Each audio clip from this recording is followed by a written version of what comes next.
Today we will test this beast. Pretty strong light. Welcome back everyone to another episode of Worst of Tech. My name is Kim and I'm the CEO of Cognizant Latvia. Today we will test INTERHOME, the mop cleaning robot. We had two reasons for choosing this product. One was low price and the second is that reviews were really poor. We have high hopes that this will be a candidate for Worst of Tech. So looking at the reviews, most of them have only 1 star, but I actually like the 5-star review the most, where it says 5-star, great for your art project. But yeah, most of them are 1 star, pile of rubbish, 1 star, worked for a few days and then nothing, or 1 star, the most useless item I have ever purchased in my life. So let's see if we can get the delivery of this robot then. And there is a small box in the big box. Nothing more there, or here. So it basically looks like a small vacuum cleaner robot, but it's extremely light. You get a instruction booklet where it says, "Congratulations on your new sweeper, the intelligent household sweeper with a built-in motor to clean while you rest."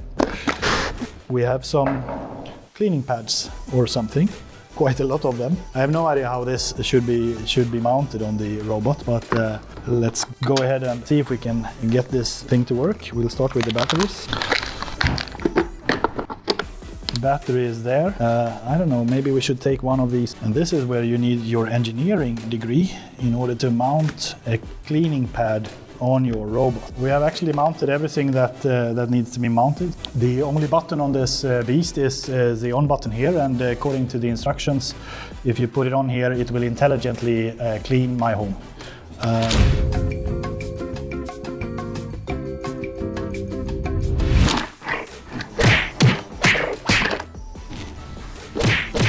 Unfortunately, it doesn't really intelligently or not clean this table. There are no real buttons or anything else to push here. So I think that this must be the crappiest product that we test so far. It only gives us a light, although pretty strong light. It's not really what we wanted this product to do. There is really no life in here, so the only way it would clean the floor is if we would manually push it around, which we neither have time or energy for. So we can definitely agree this is not intelligent. This is for sure candidate for Worst of Tech and something that we will destroy later on in the season. If you want to vote for how we should destroy this useless robot, then make sure to like our Facebook page. And if you like our show, then subscribe to the channel because we will very soon release more episodes of Worst of Tech. So see you soon.